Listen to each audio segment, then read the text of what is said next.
गणपति की पूजा होती है, उनका प्रारंभ, मध्य और मृत्यु कभी भी बिगड़ नहीं सकती। इतनी बड़ी महिमा है। गुण रूपा वयम सर्वे ब्रह्मकारो गणेश्वर। जहाँ ब्रह्म ब्रह्म शब्द बोला जाता है वो भगवान गणेश ही है।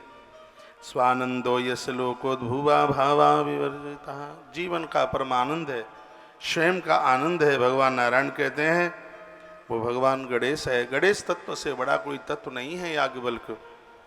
एक बार सगरे तत्व थे वो आपस में विवादित हो गए, लड़ने लगे, झगड़ने लगे। कल आप सुन रहे थे। एवं परस्परम सर्वे तत्ता मनोबला विवादम चक्ररे तन्न सामर्थ्येन विमोहिता। जितने तत्व थे वो सब आपस में लड़ने लगे, झगड़ने लगे। उसी समय गणेश जी ब्राह्मण भेष बनाकर आ गए। ततस्त्र गुणाधीशो ब्राह्मणस्य च भेषव्रत आययो याद सांतर्थ्य ज्ञान दानार्थ आदरात। ज्ञान का दान देने के लिए भगवान गणेश ब्राह्मण बन करके आ गए। ये बिल्कुल सच है। मान लिया जाए तो परमात्मा ही हमारा समाधान करने के लिए किसी न किसी रूप में आ जाता है। जिस व्यक्ति के मुख से 2 शब्द सुन करके हमारा जीवन बदल गया, यह समझ लीजिए कि वो भगवान ही, वो परमात्मा ही किसी न किसी रूप में हमें उपदेश संदेश दे करके चला गया। चाहे वो माँ के रूप में, पिता के रूप में, भाई के रूप में, मित्र के रूप में, और चाहे वो गुरु के रूप में, वह भगवान ही भेष बदल करके आता है और कुछ न कुछ ऐसा संदेश दे के चला जाता है, और उसी संदेश के द्वारा हमारा कल्याण हो जाता है, हमारा आत्म उद्धार हो जाता है।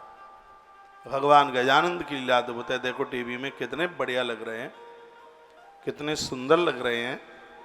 भगवान गणपति का आयु वाद शास्त्र ज्ञान दानार्थ आदरार्थ।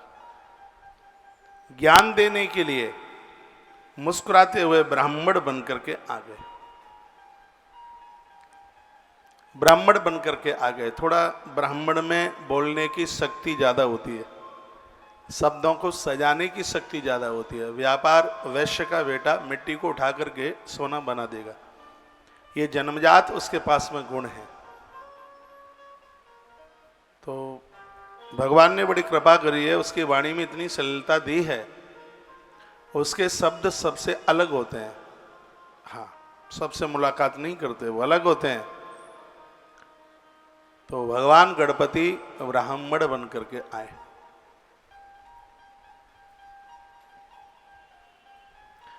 तम दृष्टा विस्मतां देवा कोयमत्र समागता आत्माकारा वयं सर्वे तत्रास्य च गति कथम। उनको देख करके सभी देवता लोग वहाँ जो थे, जो तत्व थे, वो सब आकर्षित हो गए और सोचने लगे कि ये इस समय यहाँ हमारे मध्य में आ कौन गया है, ये किसकी हिम्मत पड़ गई है, कौन हमारे बीच में आया। तो ततस्तम सर्वतत्वानि पप्रच्छम के भवानी थी ही। भवानी थी, भवान माने आप। वो जितने तत्व थे वो सब पूछने लगे उस वृद्ध ब्राह्मण को कि आप कौन है, अपना परिचय बताइए। कथा पहली बार ही सुन रहे हैं। कथम मार्ग स्वया प्राप्ता ब्रह्म कार्यसु वर्तमसु। हम लोग ब्रह्मकार बने हुए बैठे हैं, हमारे मध्य में बिना इजाजत के तुम्हारा कैसे आना हुआ, कौन है आप। ततस्थान सदुजो हृष्टो जगौ वै योगमायया मया मार्ग कृतो यैन ब्राह्मणेन सुयोगिना। उसके बाद उस ब्राह्मण भेषधारी तत्व ने प्रसन्न होकर उन तत्वों को योग माया द्वारा जताया कि मुझे अच्छे योगी ब्राह्मण ने ही ये सब मार्ग बनाया है। जो भी कुछ दिखाई दे रहा है, ये धरती पर जीने के जितने भी मार्ग हैं, ये सब भगवान गणपति के ही द्वारा बनाए गए हैं। ऐसा इस गणेश तत्व में वर्णन है। उस ब्राह्मण ने ऐसा कहा। उस विशेषधारी तत्व ने पूछा, आप भी स्वयं आपस में विवाद क्यों कर रहे हैं, आप सब तत्व उस कारण को मुझे बताओ, मैं तुम्हारे इस विवाद का समाधान बता दूंगा। तो तत्वष्टान तत्वानि तमुचु श्रेष्ठ भगता कस्तस्तवद प्राज्ञ तत्वस्तुस्त वही प्रभु। वर्णन है। उसके बाद प्रसन्न हुए तत्वों ने श्रेष्ठता पूर्वक उनसे कहा कि हे प्राज्ञ प्रभु, हम तत्वों में कौन सा श्रेष्ठ है। पृथ्वी ने कहा कि मैं श्रेष्ठ हूँ, के जल ने कहा मैं श्रेष्ठ हूँ, के अग्नि ने कहा मैं श्रेष्ठ हूँ, के वायु ने कहा कि मैं श्रेष्ठ हूँ, आकाश ने कहा कि मैं श्रेष्ठ हूँ। अब गणेश जी के ऊपर बात चल करके आ गई कि हम में श्रेष्ठ कौन है। तो तेसाम वचन माकर्ण्या तानवाच दुजोत्तमा, उन शब्दों को सुनकर जो गणेश ब्राह्मण वेश बनाए हुए खड़े थे उन्होंने जवाब दिया, वो सुन लिए। विश्वं त्यक्ता यूमपि पश्यतो मम तिष्ठति विश्व विदीर सर्वयेन त्यक्त ही सा भई प्रभु। आप भी विश्व को छोड़कर मेरे देखते हुए मुझ में देखो, सारा विश्व विदीर्ण हो जाता है। जिसको प्रभु छोड़ देता है, परमात्मा छोड़ देता है। ईश्वर जब तक है सत्ता बिल्कुल उसी की है और ईश्वर कभी समाप्त नहीं होता। इस प्रकार के वचन सुनकर सब तत्वों ने कहा वो कैसे है, हम नहीं रहेंगे तो इस धरती पर कुछ भी नहीं रहेगा। उन्होंने ऐसा बोला। तो क्या लिखा है, तदे खलम विश्वम न विष्णम तु भावतः। तब सबसे पहले ब्रह्म के आकार वाली जो पृथ्वी है ना, वह विश्व को छोड़ करके खड़ी हो गई। फिर भी यह समस्त विश्व का अस्तित्व नष्ट नहीं हुआ, पृथ्वी ने अपना तत्व खींच लिया। यह विश्व फिर भी टिका रहा। स्पष्ट है, तदे अखिलम विश्वम न विनिष्टम तु भावतः। धरती ने जब अपना तत्व खींच लिया तो भी विश्व समाप्त नहीं हुआ। बहुत ध्यान से सुनेंगे। ततो जलेन तत्त्वक्तम तदा वै तादृतम तदस्तु। वर्णन है, उसके बाद जल ने भी अपना तत्व खींच लिया। जल ने भी अपना तत्व खींच लिया तो भी सृष्टि समाप्त नहीं हुई, विश्व वैसा ही था। उसके बाद अग्नि ने भी अपने तत्व को खींच लिया। वर्णन किया गया है, ततस्तु तेजसा त्यक्तम ना विनिष्टम तथापि चः।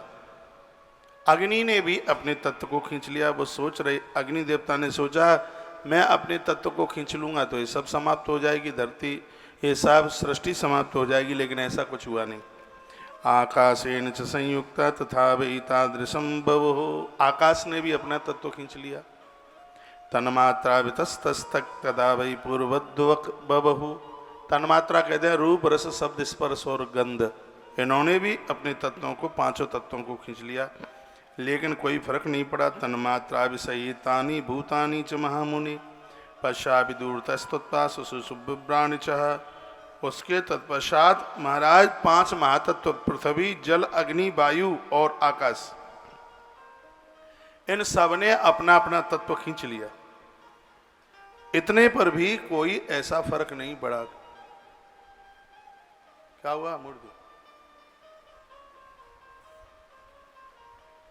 बोलो बांके बिहारी लाल की जय। श्री हनुमान जी महाराज की जय हो। ततो ज्ञानेन्द्रिय स्तक्तई पंचविस्तस्ततौ बुभुः। पांच ज्ञानेन्द्रिय और पांच कर्मेंद्रिय, इन्होंने भी अपने तत्व को खींच लिया। इतने पर भी सृष्टि के ऊपर भैया कोई फर्क नहीं पड़ा। सुनिए, मन बुद्धि चित्त और अहंकार चारों अंतःकरण ने, चतुष्ट अंतःकरण ने भी अपना तत्व एक तरफा कर लिया। सुनिए आगे, इसका बड़ा अच्छा परिणाम है इस कथा का। तो भी इस विश्व के ऊपर कोई फर्क नहीं पड़ा। तथापि सकलम विश्वम बभूतेपि सुबिब्बला निस्तेजसो विभस्तत्र तत्वस्थ समन्वितः। कोई फर्क नहीं पड़ा। भगवान गणेश से सब देख रहे थे। इतने में ततो अन्न ब्रह्मणात्युक्तम विश्वम तथापि संबभूः। 7 कोश होते हैं, उसमें सबसे पहला है अन्नमय कोश, जिसके बिना जीवन जीना बड़ा मुश्किल होता है। अन्नमय कोश ने भी अपना तत्व खींच लिया, लेकिन कोई फर्क नहीं पड़ा। प्राणात्मकेन संत्युक्तम तथा वै तादृशं बभूव। प्राणमय कोश ने भी अपना तत्व खींच लिया। उसके बाद में तथो मनोमयेन ब्रह्मणा तक्तमादरात्। अगला है मनोमय कोश, उसने भी अपना तत्व खींच लिया, कोई फर्क नहीं पड़ा। तथापि संभवो विश्वम पूर्तम केनचिन मुनि। कोई फर्क ही नहीं पड़ा महाराज। आनंद कोश, उसने भी, विज्ञान कोश है, जितने भी कोश थे सब ने अपना तत्व एक तरफा कर लिया, लेकिन कोई फर्क नहीं पड़ा। फिर लिखा है ततो वेदेय रूपेण त्यक्तम तदपि संविभो। एक तत्व और है जिसमें शरीर का होश ही नहीं रहता, उसको विदेह तत्व कहते हैं। और इस तत्व के धनी मिथिला के नरेश महाराज जनक थे। उसने भी अपना तत्व खींच लिया, लेकिन विश्व के ऊपर कोई फर्क नहीं पड़ा। तथोपि सत्तस्वरूपेण त्यक्तम विश्वम बभू मुने, कोई फर्क नहीं पड़ा ततो ने तस्वेदीन त्यक्तम ये विश्वभा विभु। और जब ये सब कुछ यह हो गया, कोई फर्क नहीं पड़ा, तो उस समय वहाँ संपूर्ण देवता आकर के प्रकट हो गए। क्योंकि यहाँ पर वर्णन किया गया है कि जो ही जैसे अग्नि अपने तत्व को खींचती थी, गणेश सामने खड़े थे, वो खुद अग्नि बन करके तैयार हो गए। वायु ने अपने तत्व को खींच लिया, गणेश ही हवा वायु बन करके तैयार हो गए। इस सृष्टि में कहीं किसी भी प्रकार का कोई फर्क नहीं पड़ा। कथा मेरे और आपके लिए कहा जाता है, जो हम कर रहे हैं तो हो रहा है, और हम मर जाएंगे तो कुछ नहीं होगा। हम नहीं थे तब भी यह हो रहा था, और न हम नहीं होंगे तब भी यही होगा। विश्वामित्र को कुछ अभिमान की बातें थी। विश्वामित्र को लगता था कि सृष्टि पर मेरी वजह से सब कुछ हो रहा है। तो इस कथा में याज्ञवल्क्य जी द्वारा बताया जा रहा है, नारायण ने याज्ञवल्क्य को समझाया था कि इन तत्वों को भी एक बार यही लगा था कि सृष्टि हमसे चल रही है, और ये सब अपने तत्वों को खींच करके दूर खड़े हो गए। लेकिन भगवान गणपति ने संपूर्ण तत्वों को अपने आप से प्रकट कर दिया, किसी भी चीज का अभाव नहीं होने दिया। व्यक्ति को इस प्रकार का अभिमान नहीं रहना चाहिए कि सब हम कर रहे हैं। भैया तुम एक माध्यम हो, करने वाला तो यह शक्ति, यह ताकत कोई और है। माइक तभी चलेगा जब पीछे से ऊर्जा आ रही होगी, पीछे से इसमें करंट आ रहा होगा, इसमें पावर आ रहा होगा। तो हम और आप तो लाइट और पंखे की तरह हैं, इसमें से शक्ति तो पावर तो कहीं बाहर से पीछे से आ रहा है। उस पावर को मत भूलिए। और वो पावर कौन है? भवा विनायक सर्व तत्वा नाम। तो संपूर्ण तत्वों का तत्व है वह भगवान गणेश है, भगवान गजानंद है। सृष्टि में जो भी कुछ दिखाई दे रहा है, दिखेगा, दिखने वाला है, वो सब भगवान गणेश से प्रकट हुआ है। इस ग्रंथ में ऐसा ही लिखा है, विनायक नमस्तोभ्यम पुनर्विश्वम सृज प्रभु, यथा पूर्वम स्थितम स्वामी तथा कुरु जगतपते। जितने देवता थे वो सब स्तुति करने लगे, वह सब प्रणाम करने लगे, कहने लगे हे क्या हुआ?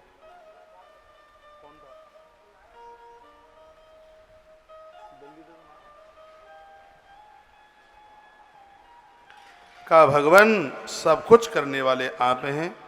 जगदीश्वर नामना सर्वे शास्त्रे या प्रकीर्तिता, अनेन विदिना ब्रह्मन् ज्ञातव्यम तद विशेषतः। आप इस संसार को चलाने वाले, पालने वाले, उद्धार करने वाले आप हैं। आपको हम वंदन प्रणाम करते हैं। गणेश जी की प्रतिमा घर में रखी है। गणेश जी की प्रतिमाएं कई प्रकार की। एक गोबर गणेश बनाए जाते हैं। गौ माता का गोबर पीली मिट्टी में मिलाया जाता है, उसको गूंथा जाता है, उसको आकृति गणेश जी की दी जाती है, फिर उसका हल्दी से पूजन किया जाता है। हल्दी लगाई जाती है, पूरा हल्दी से मढ़ दिया जाता है। अविवाहित कुंवारी कन्याएं गोबर गणेश की पूजा करती हैं, जिससे उनके विवाह में आने वाले संपूर्ण विघ्न दूर हो जाते हैं। यदि कहीं ऐसा लगता है कि कोई बेटियों की चुगली कर देता है, संबंध नहीं हो पा रहा है, दिक्कत हो रही है, और वह बेटियां मुझे बहुत ध्यान से सुने, लोभ प्रलोभन में आते हुए ना जन्मपत्री मिल रही है ना कुछ भी है, बस सामने वाले के पास कुछ पैसा देख लिया, चाहे वो गुटखा, तम्बाकू, बीड़ी, सिगरेट, पौआ, बोतल सब कुछ पीता है। और कभी कभी माता पिता ऐसी गलती कर बैठते हैं, किसी रिश्तेदारी की दबावता में आकर के और अपनी बेटी को कौओं के हाथ में दे देते हैं, निशाचरों के हाथ में दे देते हैं। ग्रंथ में तो वर्णन है, उस बेटी की देह में जितने रोम हैं उतने वर्ष तक उस माता पिता को कष्ट भोगना पड़ता है।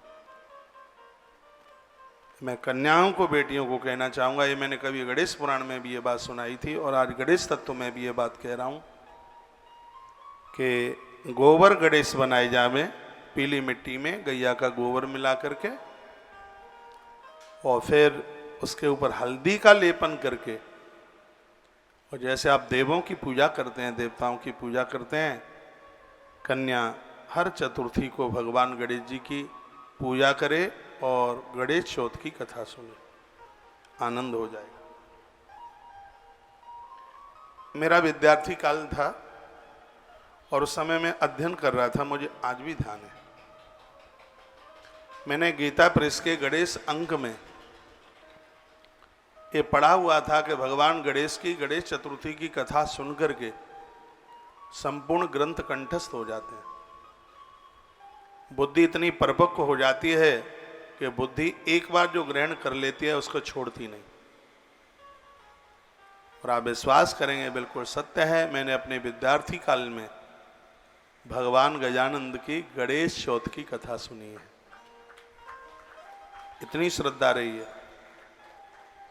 गणेश के प्रति। पूरा मराठा महाराष्ट्र तो गणेशमय हो जाता है। भादों में वह दिन आते हैं, सब जगह गणेश गणेश गणेश गणेश होता है। अनादि है ये। अपने देश की संस्कृति भगवान गणेश से जुड़ी। हम लोग पढ़ते थे तब गा का अर्थ गणेश ही होता था। आज तो छोटे छोटे बच्चों को गा का अर्थ कुछ और भी पढ़ा दिया जाता है।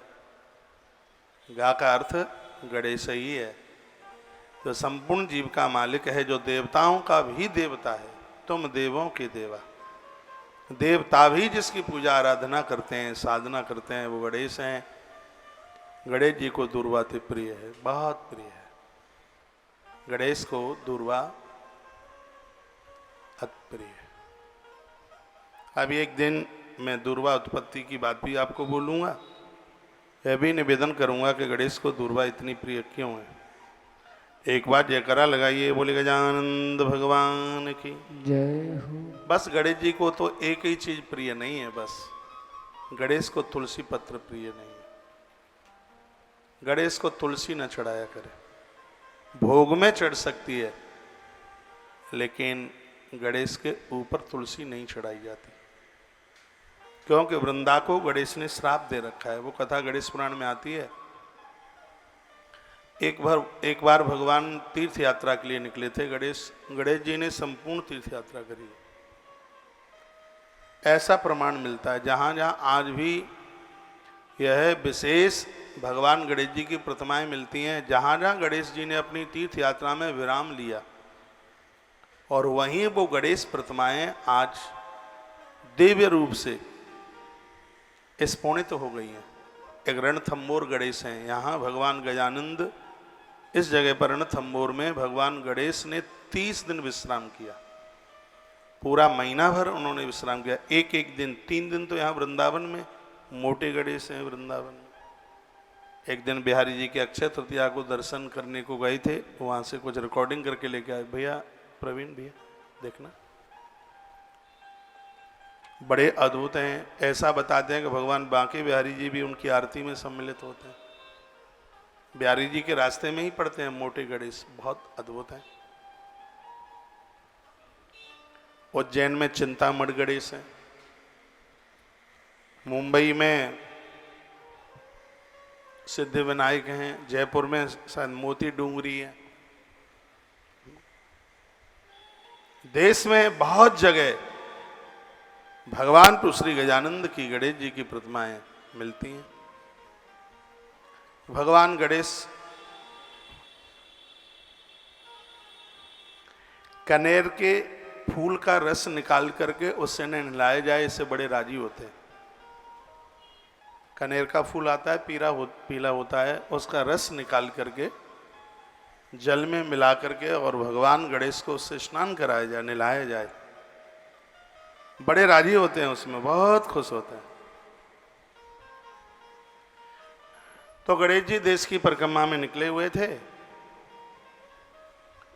जहां जहां उन्होंने अपना पड़ाव डाला और विशेष रूप से भगवान गणेश वहां पर स्थापित हो गए। यात्रा करते करते वह हरिद्वार से बद्रीनाथ की तरफ चले। गणेश पुराण में वर्णन है, और यह कथा गीता प्रेस के गणेश अंक में भी है। मैंने पढ़ी है इसलिए मैं बोल रहा हूं। जो बद्री विशाल पहुंचे, बद्रीनाथ पहुंचे, अलकनंदा का किनारा था। अनादिकाल की बात थी। राजा धर्मध्वज की बेटी यहां तपस्या में बैठी हुई थी, और एकाएक उसने गणेश को देख लिया। गणेश तो अति सुंदर थे। वो एक क्षण भी रुक नहीं पाई और अनुष्ठान को पूरे किए बिना वो खड़ी हो गई। माला जब पूरी ना होवे बीच में से छोड़ दो तो अपराध लगता है, पूजा को बीच में से छोड़ दो अपराध लगता है, बिना उद्यापन के व्रत छोड़ दिया जाता है तो अपराध लगता है। उद्यापन तो इसलिए किया जाता है कि बीच में कहीं दिक्कत परेशानी में छूट गया हो व्रत, तो उद्यापन करने से उसका प्रायश्चित हो जाता है, इसलिए उद्यापन किया जाता है। कोई व्रत करने में आप असमर्थ हैं तो इसकी विधि तो बड़ी तगड़ी है, बहुत विस्तार में इसकी विधि होती है, तो उसको हल्के में कर लीजिए, संक्षेप में कर लीजिए। धनवान बाप के पास धन होता है, पैसा होता है, वो अपनी बेटी का विवाह वैसे करता है, जिसके पास कम है वो विवाह उसी हिसाब से करता है। विवाह तो दोनों ही विवाही हैं, जितनी अपनी सामर्थ्य है उस हिसाब से उद्यापन को विसर्जन कहते हैं। इससे देवता बड़े खुश प्रसन्न होते हैं। आप बांके बिहारी जी के मंदिर में आप जाएं, आप माला लेकर के जाते हैं, वो खुशी की बात है। उन्हें माला चढ़ने के तत्पश्चात जब उस माला को विसर्जित किया जाता है, जो भी यहाँ पर आयोजन 2 साल में हुए हैं, हर कथा को विश्राम विसर्जित उद्यापन किया गया, क्योंकि आरंभ से भी उद्यापन की बहुत बड़ी महिमा है। चाहे आप 16 सोमवार करते हैं, आप 11 करते हैं, आप जो भी आप व्रत करते हैं। हाँ, कुछ ऐसे व्रत हैं जिनका उद्यापन नहीं करना पड़ता। करवा चौथ नहीं पता हो तो मुझसे सुन लें आप, उद्यापन की बिल्कुल जरूरत नहीं होती। नवरात्रा उद्यापन की जरूरत नहीं होती। शिव महारात्रि उद्यापन की जरूरत नहीं होती। राम नवमी उद्यापन की जरूरत नहीं होती। दुर्गा अष्टमी उद्यापन की जरूरत नहीं होती। और कृष्ण अष्टमी उद्यापन की जरूरत नहीं होती। ये कुछ ऐसे व्रत हैं, क्योंकि ये व्रत त्योहारों के साथ जुड़े हुए, इसलिए इन व्रतों में उद्यापन की जरूरत नहीं होती।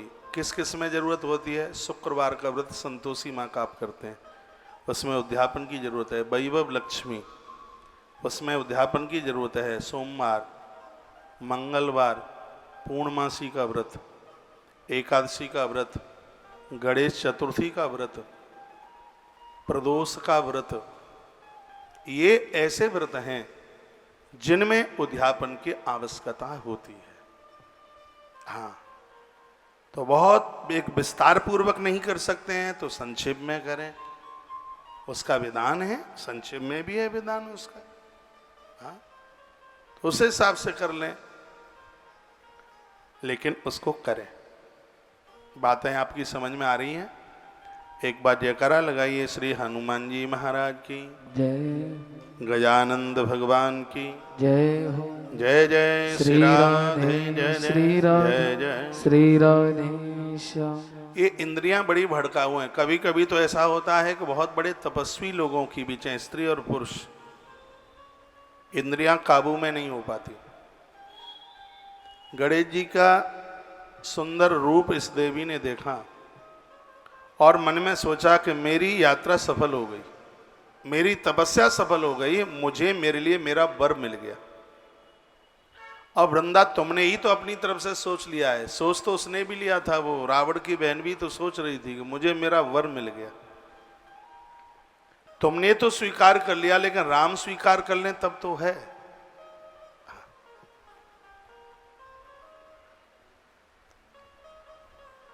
और आज की स्थितियां बहुत बड़ी गंभीर हैं, बहुत भारी।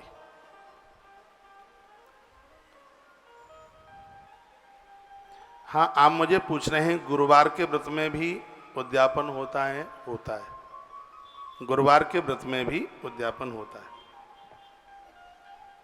गीता प्रेस ने उद्यापन की एक बहुत बड़ी इतनी मोटी किताब निकाली है। मेरे पास यदि होगी तो मैं दर्शन करा दूंगा उस किताब के आपको। उसमें सभी उद्यापनों की विधि का वर्णन किया गया है। चाहे मैं व्यासपीठ से ही अगला किसी प्रोग्राम में 5-4 दिन के कार्यक्रम में उसको उद्यापन व्रत कथा के नाम से सुना देंगे।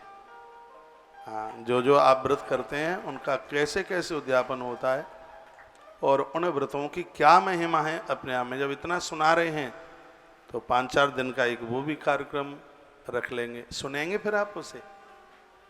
अच्छा, बढ़िया, धन्यवाद। बोलिए बांके बिहारी लाल की, जय गौ माता की जय। जय श्री राधे, जय जय। श्री राधे श्याम। अनुष्ठान पूरा नहीं हुआ था और वृंदा ने बीच में से ही छोड़कर वो खड़ी होकर गणेश के पास आ गई और भगवान गणपति को कहने लगी, मेरी साधना सफल हो गई, आप हमें मिल गए हैं और हम आपको वर के रूप में स्वीकार करना चाहते हैं, आप हमें स्वीकार करो। तो गणेश जी ने कितनी सुंदर बात कही। गणेश जी ने कहा, यह फैसला बच्चों का नहीं होता, यह फैसला माता पिता का होता है।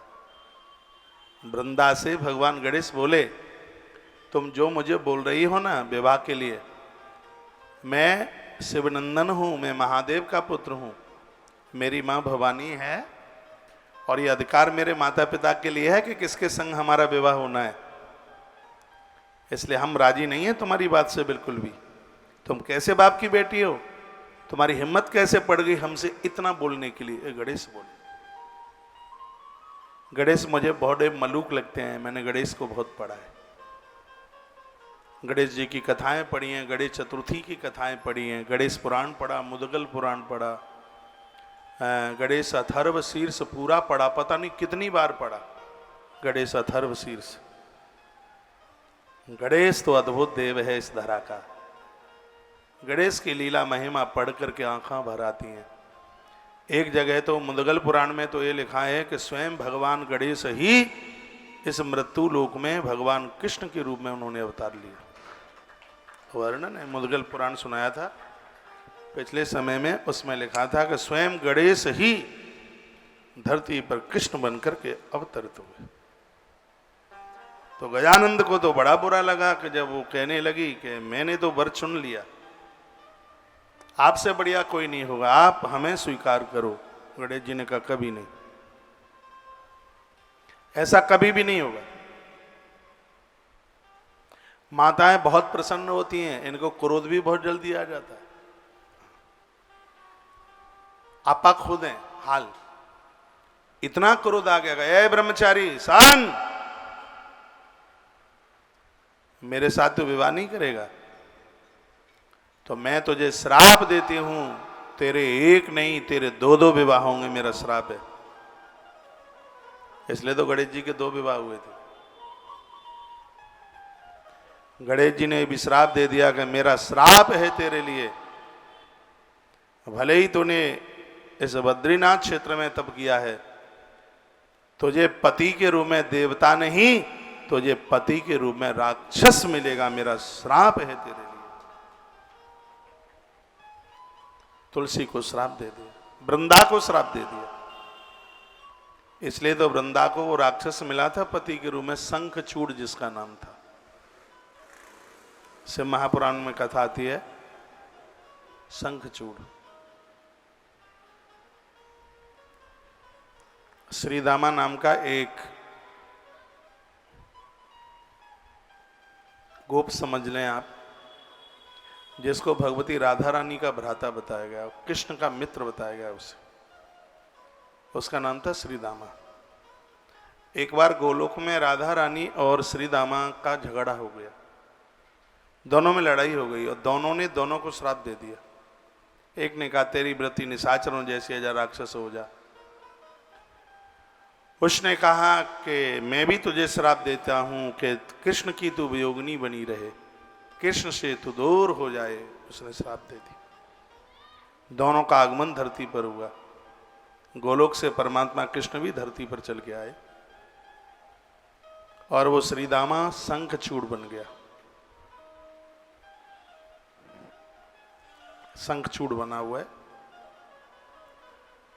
कथा इस प्रकार से आती है कि धर्मध्वज की बेटी वृंदा ने तपस्या करी, गणेश ने उसे श्राप दे दिया और कह दिया कि तू राक्षस की पत्नी होगी, तुझे निशाचर पति के रूप में मिलेगा। बहुत रोई वृंदा, भारी रोई।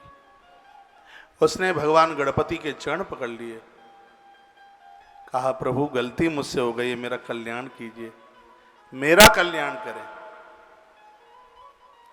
तब भगवान गजानंद ने कहा कि देखो जो मैंने कहा है वो तो होगा, इसको तो कोई काट नहीं सकता। तेरा जो पति होगा वो बहुत बलवान होगा, देवता उसको जीत नहीं पाएंगे, सगरे देवता महादेव की शरण में जाएंगे। तुम्हारा ये पादव्रत धर्म इतना मजबूत होगा कि तुम्हारे पति की उम्र बढ़ रही होगी, वो किसी के द्वारा मरने में नहीं आएगा। उस समय स्वयं नारायण तुम्हें स्पर्श करेंगे। नारायण के स्पर्श करने से तुम्हारे पति शंखचूड़ की मृत्यु होगी और तुम्हारा यह शरीर गंडकी नदी के रूप में प्रकट हो जाएगा और द्वारा से धरती पर तुम एक तुलसी नाम के वृक्ष के रूप में तुम प्रकट होगी।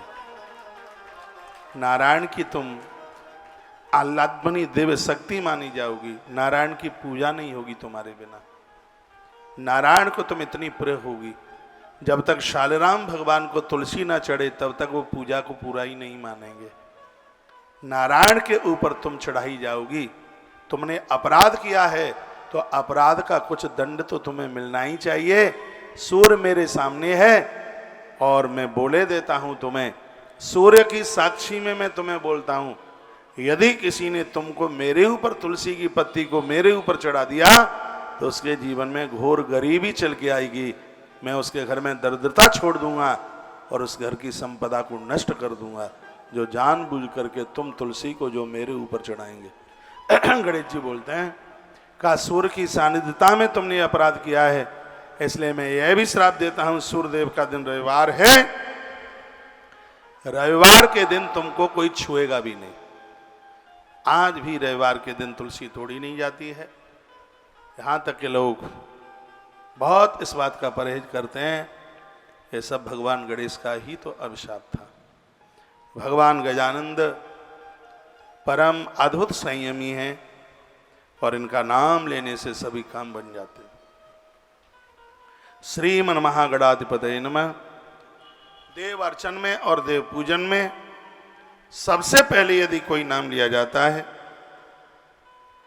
तो भगवान गणपति भगवान गजानंद का नाम लिया जाता है। ऐसे भगवान गणपति को हम और आप वंदन प्रणाम करते हैं। विनायकः नमस्तुभ्यं पुनर्विश्वं सृजं प्रभो, यथा पूर्वं स्थितं स्वामी तथा कुरु जगत्पति। सभी तत्वों ने स्तुति करी, कहा कि इस धरती पर सब कुछ करने वाले आप हैं। आप हैं तो सब कुछ है और आप नहीं हैं तो कुछ भी नहीं। तयो स्वामी गणेशोऽहं योग रूपम प्रकीर्तिता। यही देखता रहिए। तम प्राप्य ब्रह्म भूताश भवन्ति खलु जन्तव। वर्णन किया है सबके स्वामी भगवान गणेश हैं और जो गणेश को भूल जाते हैं तो उनके पतन होने में कोई भी संदेह नहीं समझना चाहिए। दक्षा प्रजापति का सब समाप्त हो गया क्योंकि दक्ष ने किसी भी याज्ञिक कर्म में भगवान गणेश जी की पूजा नहीं करी।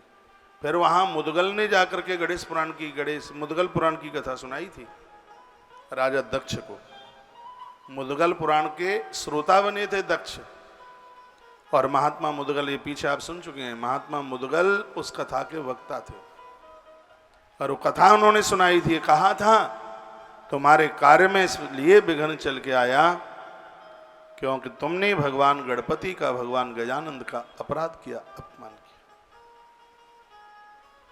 मंदिरों में पूजाएं पूरी कहां होती हैं जब तक भगवान गणेश का, भगवान गणपति का आह्वान न किया जाए। मैं आह्वान करना चाहूंगा, मनुष्य जीवन हमें और आपको मिला है, संसार के कार्यों को करते रहिए, वो भी जरूरी है। बच्चों को पढ़ाइए लिखाइए, घर गृहस्थी का काम कीजिए।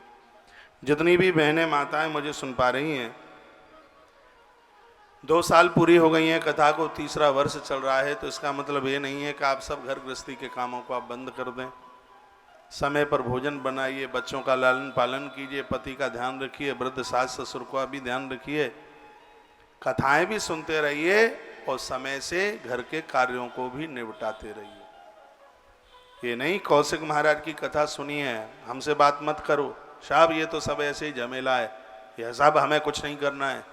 ज़्यादा मुंह चलाओगे तो हम घर द्वार छोड़ छाड़ के और चले जाएंगे। कथा सुनने वालों की लैंग्वेज भाषा ऐसी कभी नहीं होती। ये कथाएं सुनने के बाद तो घर और मजबूत होना चाहिए, घर की प्रक्रियाएं मजबूत होनी चाहिए। देखो तुलसी ने क्या सुंदर बात कही थी,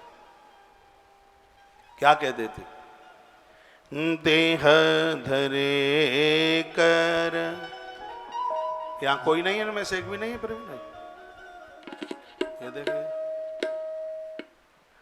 देह धरे कर ये फल भाई, देह धरे कर यह फल भाई, भजिय राम काम बिहाई।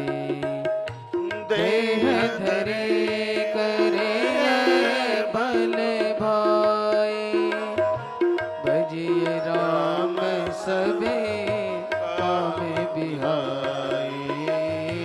देह धरे कर साहब गाएं। यह फल भाई, भजिय राम सबे काम बिहाई। देह धरे तबला। कर यह फल भाई, भजिय राम सबे काम बिहाई। देह धरे कर यह फल भाई, भजिय राम सबे काम घर गाइए। बिहाई। देह धरे कर यह फल भाई, भजिय राम सबे काम बिहाई। देह धरे कर यह फल भाई, भजिय राम सबे काम बिहाई। देह धरे कर यह फल भाई, भजिय राम सबे काम बिहाई। देह धरे कर यह फल भाई, भजिय राम सबे काम बिहाई। बोलिए भक्त वत्सल भगवान की, जय श्री हनुमान जी महाराज की जय हो। जय जय श्री राधे जय जय श्याम, जय जय। श्री राधे श्याम। मनुष्य जीवन धारण करने की प्रमुख सार्थकता यही है, आप जो भी कार्य करते हैं उसको भगवतीय निमित्त बन करके कीजिए, भगवान के बन करके कीजिए। जो ईश्वर का बन करके कार्य करता है उसके कार्यों में कभी अपराध नहीं होता, उसके द्वारा कभी गलत हो ही नहीं सकता। ऐसा जीवन जिया जाए, ऐसा कुछ किया जाए, वो तब होगा जब देवी संपदा से जुड़े, भगवती सत्ता से जुड़े। सभी देवताओं ने भगवान गजानंद को प्रणाम किया। एक बड़ा गणेश तत्व में बड़ा सुंदर सा मंत्र है, ओम गम गणपतये नमः। गणपते नहीं है, गणपतये। मंत्र को ठीक से उच्चारण करें तो ही ज्यादा बढ़िया। ओम गम गणपतये नमः, ओम गम गणपतये नमः बहुत प्रभावी मंत्र है। ओम गणेशाय नमः भी है, ओम गम गणपतये नमः। भगवान व्यास को सिद्ध था ओम गणेशाय नमः, ओम गणेशाय नमः। जो भी वो कुछ लिखते सबसे पहले ओम गणेशाय नमः जपने के लिए बड़ा अद्भुत मंत्र है। बच्चों के लिए, विद्यार्थियों के लिए, संपूर्ण विद्या को प्राप्त करने के लिए बहुत अद्भुत मंत्र है। इसमें गणेश गायत्री का भी वर्णन किया भी, आप आगे सुनेंगे। ओम तत्पुरुषाय, ओम एकदंताय विद्महे वक्रतुंडाय धीमहि तन्नो दन्ति प्रचोदयात्। ये गणेश गायत्री है। तो याज्ञवल्क्य उवाच, याज्ञवल्क्य जी ने कहा, ततो हम परम प्रीतस्थम प्रणम्य जनार्दनम गतस्थ उपवनम तात योगाभ्यासम समारभई। याज्ञवल्क्य मुनि ने विश्वामित्र जी से कहा कि जब नारायण गणेश जी की महिमा बताकर एकदम रुक गए, उसके बाद परम प्रीति पूर्वक जनार्दन नारायण को प्रणाम करके मैं भी वहाँ से अपने तपोवन के लिए मैं वहाँ से चला गया। हे तात विश्वामित्र, मैंने योग का अभ्यास प्रारंभ कर दिया और भगवान गणेश की मैंने आराधना शुरू कर दी। मैंने गणेश को वंदन करना शुरू कर दिया और मैं नित्य भगवान गणेश को दूर्वा से पूजन करने लगा। दूर्वा के रस से मैं उनका अभिषेक करने लगा। वो कहते हैं क्रमेण पंचदा वृत्तम जित्वा चित्तस्य साधने गणपम शांति योगेन प्राप्तो हम तदनुग्रहात्। मन, क्रम और वचन से मैंने अपनी वृत्तियों को जीत लिया। गणेश जी की कृपा से मेरी सभी इंद्रियां शांत हो गईं। मेरे मन में किसी भी प्रकार का विकार नहीं था। हे विश्वामित्र, इंद्रियों को जीतने के लिए भगवान गणेश का मंत्र वरदान है। भगवान गणेश की आराधना किसी वरदान से कम नहीं है। गणेश का आह्वान करने से संसार की विस्मृति हो जाती है। ये ऐसा याज्ञवल्क्य को बोले, संसार का मोह समाप्त हो जाता है। बहुत लोग घर छोड़ना चाहते हैं लेकिन छूटता नहीं है। अपनी तरफ से छोड़ना चाहते हैं तो बच्चे नहीं छोड़ने देते, बेटी नहीं छोड़ने देती, बेटा नहीं छोड़ना देता, बेटों के बेटे नहीं छोड़ने देते। हाँ, उनकी आंख में आंसू होते हैं, वो रो पड़ते हैं। ये सब क्या है? संसार का मोह है। और सब नकली है, कुछ भी नहीं है इसमें। सब एक नंबर का नकली है। अब तो ये कथाएं ग्रंथ सब पढ़ते पढ़ते ये सब बात समझ में आ गई। संसार स्वार्थ से भरा पड़ा है, स्वार्थी है, किसी से कोई प्रेम है ही नहीं, सब बनावटी है। ऐसे ही है सब अपनी अपनी मस्ती में मस्त है, सब अपनी मस्ती में मस्त है। भगवान गणेश ऐसे मोह की फांस से मुक्त कर देते हैं। गणेश जी के चारों हाथों में कुछ चीजें हैं। एक हाथ में फांस है, रस्सी, और एक हाथ में है फरसा। लिख लो, ये लिखने लायक बात है। गणेश जी के एक हाथ में है लड्डू और एक हाथ में है शास्त्र। चार हाथ में, गणेश जी के चार हाथ में चार चीजें। एक हाथ में रस्सी, एक हाथ में फरसा, एक हाथ में लडुआ और एक हाथ में शास्त्र यानी ग्रंथ, किताब। अब कहां से बात शुरू करूं मैं, लडुआ से कि किताब से? लड्डू से ही आरंभ कर देता हूं। गणेशः मोदकः प्रिय। गणेश जी को लड्डू बहुत प्रिय है। लड्डू का मतलब होता है सबको प्रसन्न रखना। गणेश से सब प्रसन्न रहते थे। जब जीवन में कोई बहुत बड़ा उत्सव, उत्साह, फलश्रुति, काम की पूर्ति होती है तो लोग खुशी के मारे लड्डू बांटते हैं। लड्डू को बहुत शुभ माना गया है। लड्डू यानी वो अपनी प्रसन्न चित्तता जाहिर करते हैं कि आज हम इतने प्रसन्न हैं, हमारे सब काम फटाफट बन रहे हैं और उस खुशी में हम लड्डू बांट रहे हैं। तो गणेश जी के एक हाथ में जो लड्डू है, लडुआ है, वो पूरे जगत को बताना चाहते हैं कि लोगों को खुशियां बांटो। लड्डू खुशी का प्रतीक है। मोदक, मोदक मीन्स प्रसन्नता, मन की खुशी, उसको मोदक कहते हैं।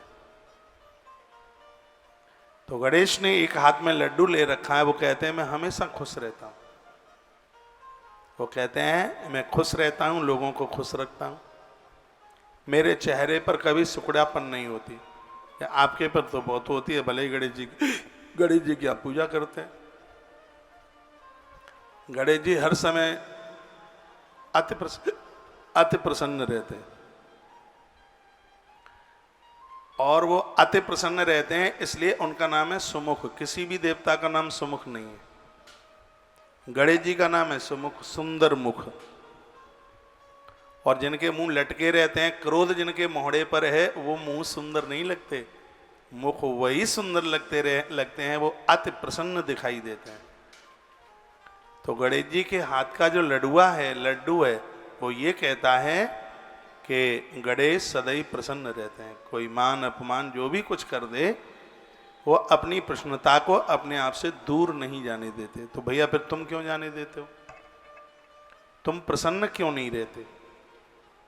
सब कुछ तो है, बच्चे आपके इतने कमाऊ हैं, सब घर गृहस्थी से भी आप फ्री हो लिए हैं, निवृत्त हो लिए हैं, शरीर भी आपका स्वस्थ है, खूब वृंदावन, हरिद्वार, काशी, गोदावरी आप जाते हैं, मुंह लटका ही रहता है बिल्कुल।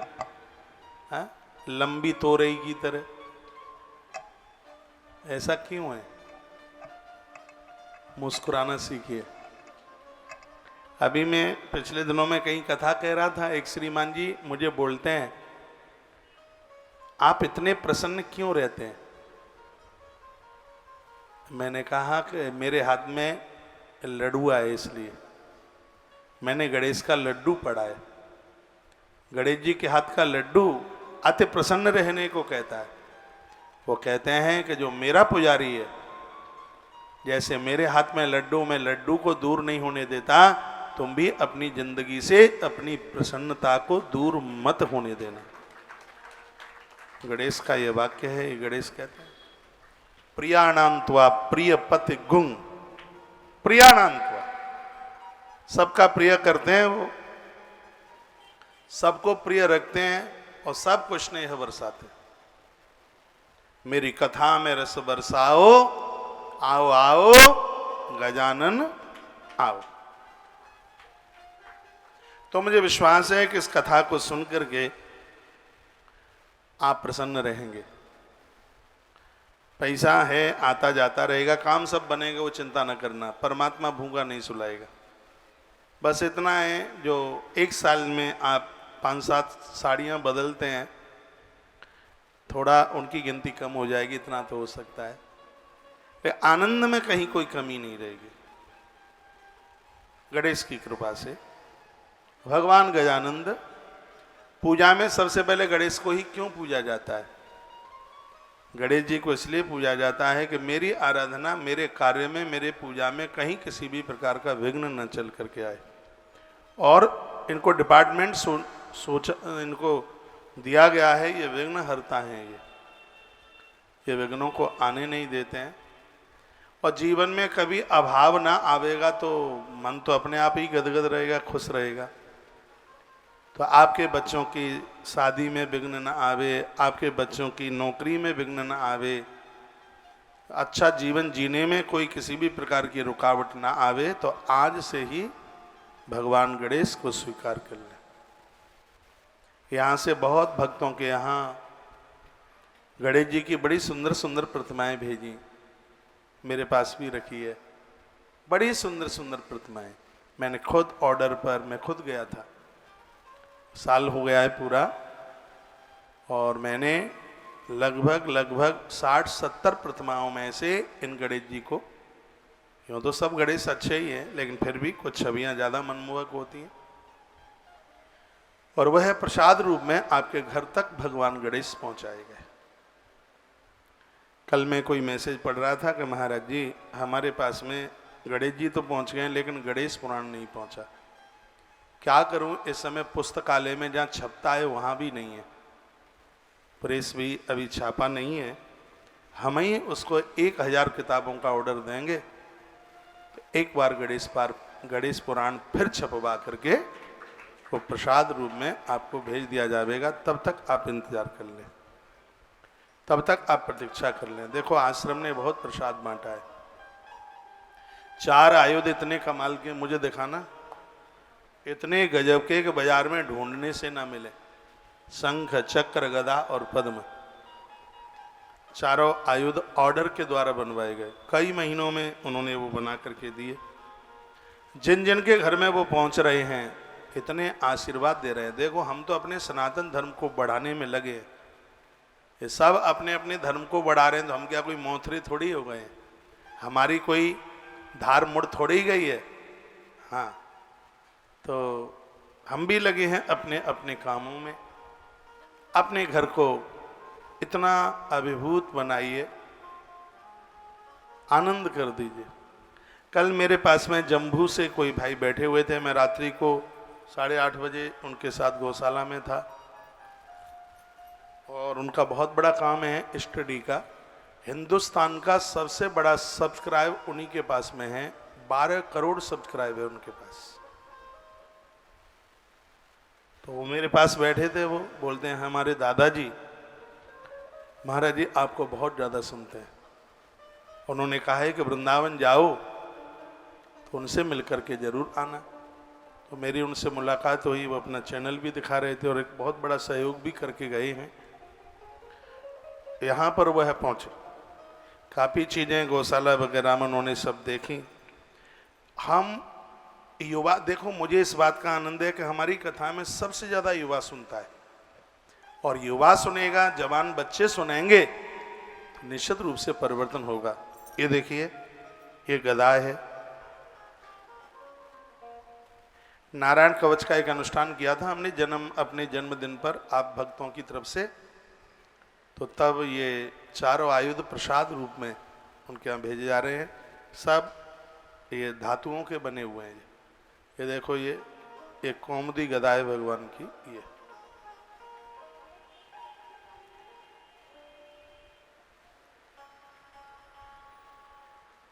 ये शंख है। उसी प्रकार से जब चारों आयुधों की पूजा होगी उस तरीके से। ये कमल है, अष्ट धातुओं का बना हुआ है। ये देख लो।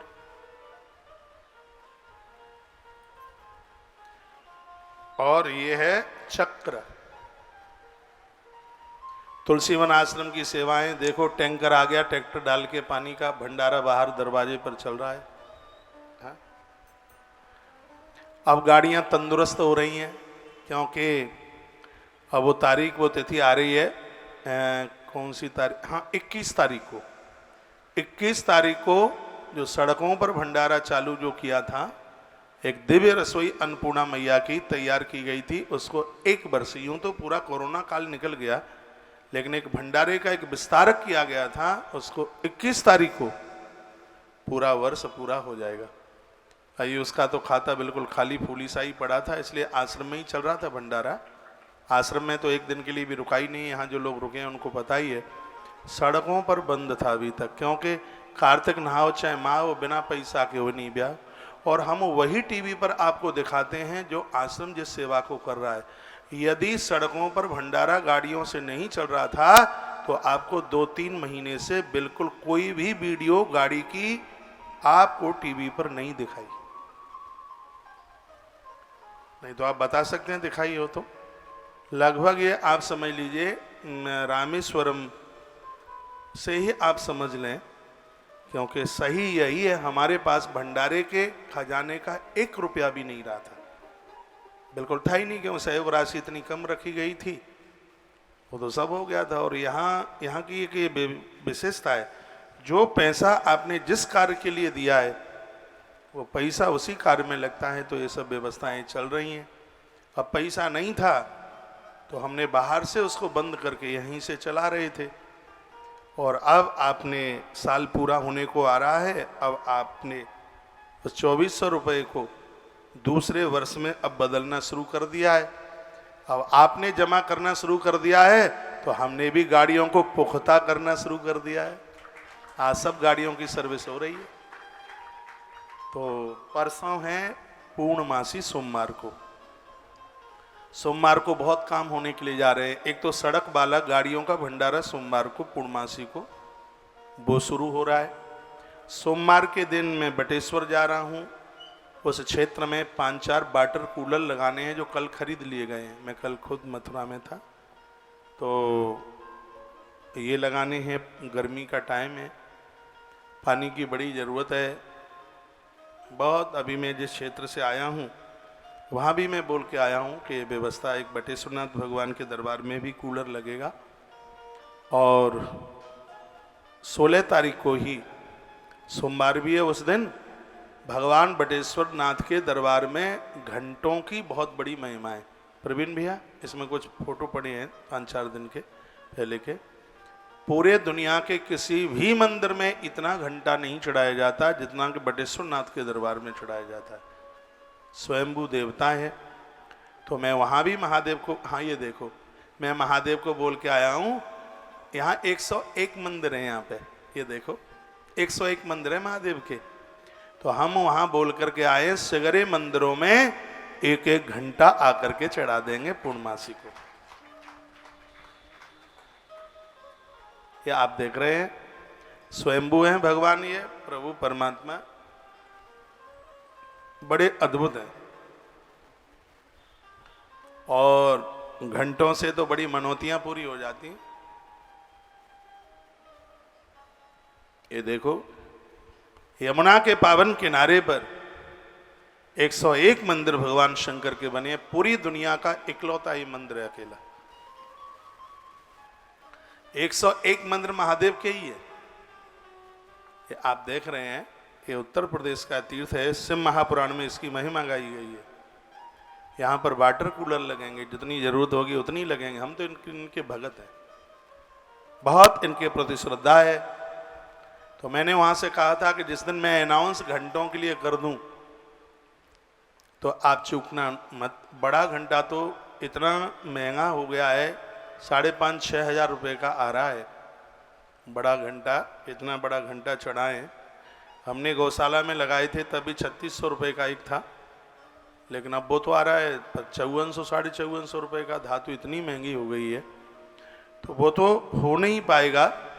लेकिन हमने ऐसा सोचा है कि इस कार्य में, और ये पूर्णमासी है, बैसाख का महीना है और घंट का दान भी हो जाएगा, इसलिए इसकी सहयोग राशि हमने 11,500 रुपया रख ली है।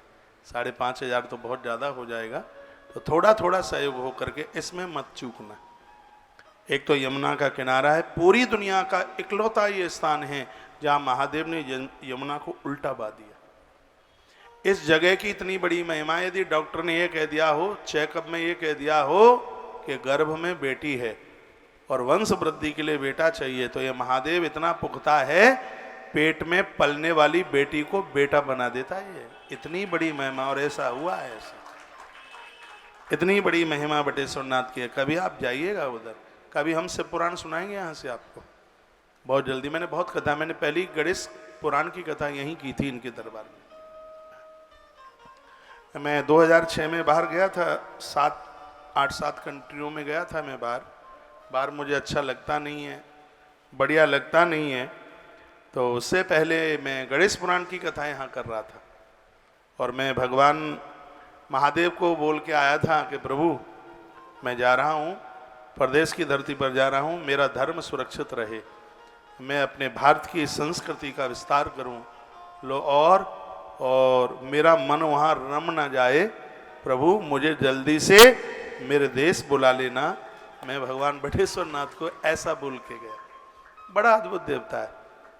इसके ऊपर औरंगजेब ने 3 प्रहार किए। उस दिन मैं मंदिर से बता रहा था, वो तीनों प्रहार आज भी पिंडी के ऊपर है। आश्रम के सभी नंबर चालू हैं। आपकी जेब पर लोड नहीं पड़ता है तो मैं ये कहूँ कि मत करना सहयोग, तो भी मत मेरी मानना। और यह 16 तारीख को यह भी एक अद्भुत काम, बटेश्वर नाथ भगवान के सभी मंदिरों में घंटा दान में सहयोग सिर्फ 11,500 रुपया, और उस दिन पूर्णमासी है। तो इसमें आप जरूर, 16 को है पूर्णिमा, पर्व की पूर्णिमा 16 को है और व्रत की पूर्णिमा है वो 15 को है। 15 मीन्स यानी कल ही है। तो इसमें आप जुड़ लें। परसों पूर्णमासी को आश्रम में एक विशेष भंडारा रख रहे हैं। एक सूचना पिछले साल भी दी थी और मैं अभी भी फिर दे रहा हूँ। मैं निवेदन कर रहा था कि जो 3,511 रुपया एक वर्ष का जो भंडारा होता है, दोनों द्वादशी, अमावस्या और पूर्णमासी, तो उसमें अभी से अपना नामांकन करा दें। जिनका वर्ष पूरा हो गया है वो, जो नए लोग हैं वो, तो इस बैसाखी पूर्णमासी से आपका 1 वर्ष वाला भंडारा सिर्फ 3,511 रुपये में दक्षिणा सहित है वो, और इसमें वह पूरा हो जाएगा। उसका नामांकन करा दें। घंटों के लिए 11,500 रुपये का सहयोग, इससे कम ज़्यादा भी आप कर सकते हैं, जैसे आपकी व्यवस्था बने। हाँ, यदि 1125 का सहयोग आपका आता है तो लिस्ट पढ़कर वहाँ यमुना के किनारे पर विधिवत संकल्प किया जाएगा। और संकल्प की तो महिमा में बहुत बार यहाँ से आपको बता ही चुका हूँ। पैसा पुईसा आता रहेगा, लेकिन 2022 की ये पूर्णमासी बिल्कुल भी नहीं आएगी, नहीं आ पाएगी। तो यह इस प्रकार से ये सौभाग्य, ये मौका, ये आपका माल है, आनंद हो जाएगा। तो कुछ आपने वाटर कूलरों के लिए सहयोग किया है, छोटी छोटी राशियां आपने दी हैं, डाली हैं, तो वह भी ये सेवा का ये कार्य हो जाएगा। एक बार जयकारा लगाओ, बोलो भक्त वत्सल भगवान की जय हो, हनुमान जी महाराज की जय हो, जय जय। श्री राम। एक मैसेज में एक लिखा है कि एक बार घंटा और दिखा दो, बहुत अच्छे लग रहे हैं। दिखा दो भैया। ये महादेव है। आशुतोष तुम अब डरदानी, आशुतोष तुम्हें अब डरदानी, मैंने क्या अनाउंस किया? आरती है रहो दीन जनो जानी, आशुतोष तुम्हें अब डरदानी, आरती है रहो दीन जनो जानी, आशुतोष तुम्हें अब डरदानी, आरती है रहो दीन जनो जानी, आशुतोष तुम्हें अब डरदानी, आरती है रहो दीन जनो जानी, आशुतोष तुम्हें अब डरदानी, आरती है रहो दीन जनो जानी, आशुतोष तुम्हें अब डरदानी, आरती है रहो दीन जनो जानी, आशुतोष तुम्हें अब डरदानी, आरती है रहो दीन जनो जानी। बोल भक्तवत्सल भगवान की जय हो। आप लोग कहते हैं हमारा ये प्रसाद नहीं पहुंचा। मैं आपका इतना आह्वान करता हूँ, वृंदावन घूम जाओ, बांके बिहारी जी का दर्शन कर जाओ और तुलसीवन आश्रम के मठा के आलू और खीर और यहाँ की कड़ी, यहाँ का प्रसाद पा जाओ, गौ माता का दर्शन कर जाओ और अपना छूटा हुआ प्रसाद भी लेते जाओ। हाँ पधारिए आप। 17 तारीख की दोपहर तक मैं इधर ही हूँ। 17 तारीख को शाम को 4 बजे के बाद मैं हरिद्वार के लिए निकलूंगा। देर रात्रि तक पहुंचना होगा और 18 तारीख को वहां से गंगा भागवत कथा है। आप पधारिएगा। खूब डुबकी लगा लगा करके स्नान गंगा जी में होगा।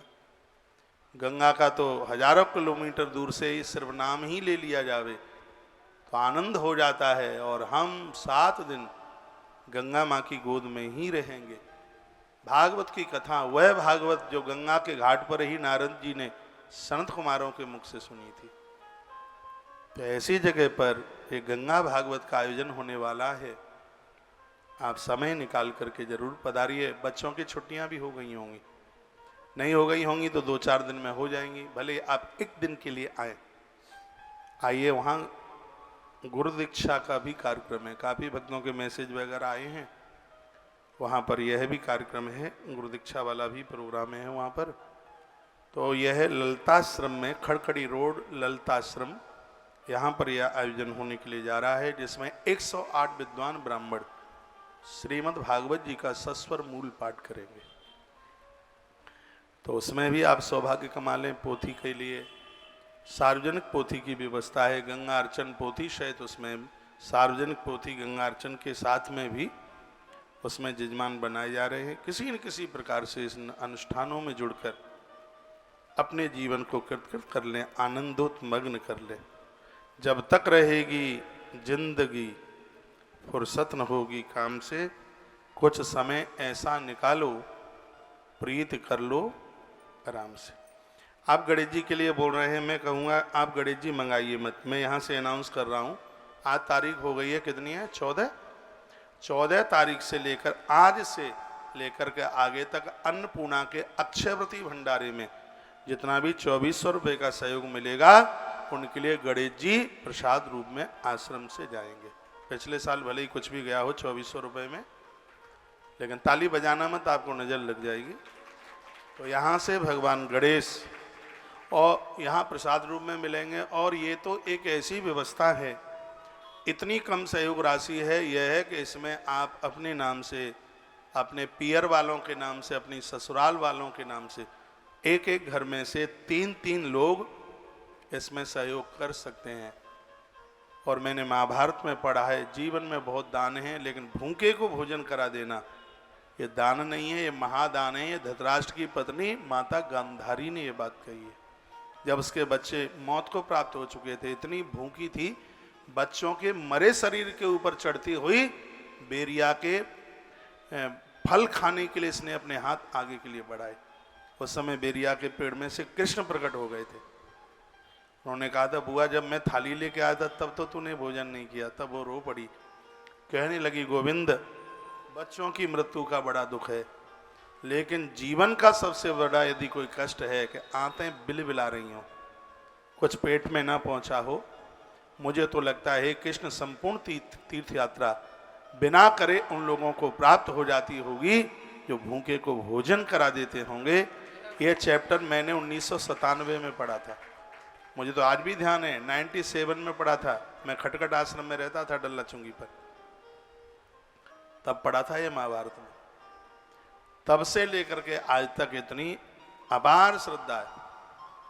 सुबह में रसोई में गया हलवाइयों के पास, मैंने कहा देख ले भाई, अब मैं आ गया हूँ आश्रम में, 10:30 बजे भंडारा चालू होना चाहिए, पीछे से जो करते हो सो करते हो, 10:30 बजे पंगत चालू हो जाए। इतना तो है। मेरे यहाँ पर रहने पर कुछ सिस्टम में बदलाव आता है। यहाँ रहने वाले लोग बताते हैं, बोलते हैं, कहते हैं, वो तो फिर बिना राजा की तो फौज वैसे ही काम करेगी, चाहे जितने तुम फोन कर लो चाहे सो कर लो, फिर तो मुक्त पतंग उड़ती है। पहुंच करके तो फिर उन्हें लगता भी है, भय भी लगता है, और भय लगना भी चाहिए। मुझे भी तो ऊपर किसी का भय लगता है। तो देखो कितना आनंद आ रहा है भंडारे में। मुझे नहीं लगता ये रोज इतना टाइम देते होंगे, ये आपको पता होगा। हाँ देते होंगे, लेकिन आज तो बड़े उत्साह के साथ में सब लोग खड़े हुए हैं। हाँ हाँ ठीक है।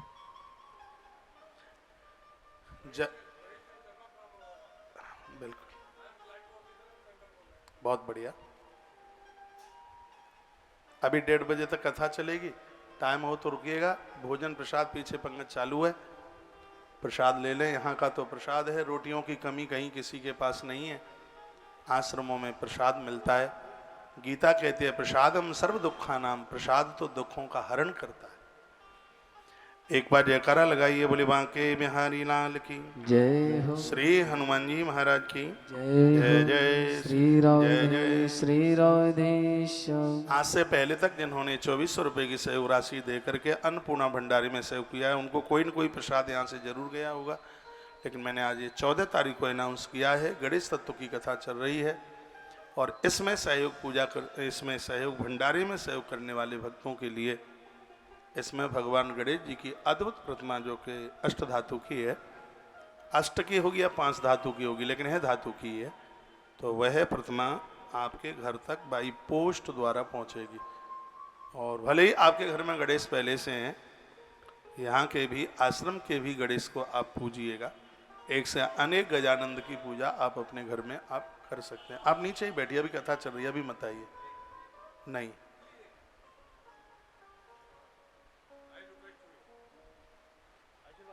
आशीर्वाद है, ठीक है। मुझे कथा कह लेना, बैठ।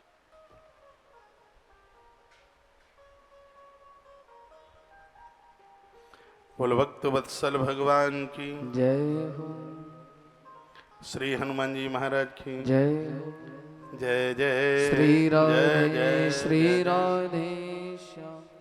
मन तो यह करता है पता नहीं क्या क्या ना आपके पास पहुंचा दें। मन बड़ा उदार है, मन कंजूस नहीं है। ये भगवान की बहुत बड़ी कृपा है। देवताओं के प्रति बड़ी अगाध श्रद्धा है। आपने मेरा मंदिर नहीं देखा होगा, क्योंकि मेरी कुटिया में ऊपर, मैं इसके ऊपर की छत पर रुकता हूँ और वहाँ सबको एंट्री होती नहीं है। फिर भी मैं कुछ कोशिश करूँगा अपने भगवान के दर्शन आप सबको, इन भाई को बोलूँगा ये रिकॉर्डिंग करके लेके आएंगे। एक बार चले जाओ, कर लो, वहाँ कोई होगा, तुम लेके जाओ। कृष्णा बड़े अद्भुत देवता हैं, बहुत अद्भुत है। थोड़े मेरे कमरे की भी लेके करके आ जाना। हाँ? इंद्र के महल से अच्छा है, करके लेके आना। वहां सब मंगल ही मंगल होता है। मंगल, जल्दी आना, तब तक 1 बज जाएगा। मंगल भवन अमंगल हारी, मंगल भवने अमंगल हारी प्रभु सदशरथ सुन। अजर ऊपर छत पे जब बिहारी मंगल भवने अमंगल हारी प्रभु सदशरथ अजर बिहारी मंगल भवने अमंगल हारी प्रभु सदशरथ अजर बिहारी मंगल भवने अमंगल हारी प्रभु सदशरथ अजर बिहारी मंगल भवने अमंगल हारी प्रभु सदशरथ अजर बिहारी दीन दयाल मेरा दो संभारे रघुनाथ ममे संकट भारी दीन दयाल बिरद संभारी रघुनाथ ममे संकट भारी जय विधिनाथ हो ये ते मोरा करहु सुभीगे दास में तोरा जय विधिनाथ होए मोरा करहु सुभीगे दास में तोरा। बोलिए गजानंद भगवान की जय हो। आज के आनंद की जय जय जय श्री राधे जय जय श्री राधे श्री राधे श्याम। ये भगवान प्रभु श्री गजानंद की गणेश भगवान की जो आप कथा सुन रहे हैं, गणेश चरित्र सुनने की महिमा क्या है। यह शृणोति नरो भक्त्या संश्रावयति पुमान। जो गणेश तत्व आप सुन रहे हैं और 17 तारीख तक आप सुनेंगे, इसकी महिमा क्या है, अपने आप में इसकी फलश्रुति क्या है, सुन लीजिए। या शृणोति नरो भक्त्या संश्रावयति पुमान पठेद कृत्य स भवति नात्र न संशया। जो मनुष्य भक्ति पूर्वक भगवान गजानंद के चरित्रों को सुनेगा या सुनाएगा, वह धन संपदा से संपन्न हो जाएगा, उसके जीवन में कंगाली नहीं रहेगी। ये बिल्कुल परिपक्व है, पक्का है।